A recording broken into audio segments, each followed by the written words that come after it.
Kryetari i Partisë Republikane Fatmir Mediu ka prezantuar kandidatët për deputet në njësinë 9 në Tiranë, Sali Tagani dhe Gerta Cici.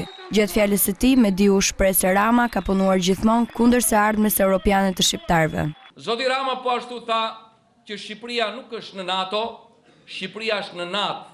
Arritëm që të kishim mbështetjen e Shtetet Bashkuara të Amerikës, të Gjermanisë, të Italisë, të Turqisë, të partnerëve tanë. Si mundet ky individ, kryetari i Partisë Socialiste, nesër të pretendojë që drejtoi këtë vend, të shkojë dhe drejtojë Shqipërinë në një aleancë të tillë të rëndësishme siç është NATO, ku nuk beson në këtë aleancë, për sa kohë nuk beson të qytetarët e vet.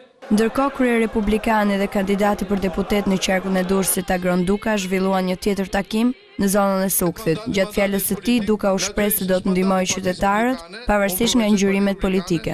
Ju siguroj që unë do të konvertoj te që ju më jepni sot votën me burrinë të ardhmës. Telefoni im edhe unë vetë do të jetë gjithmonë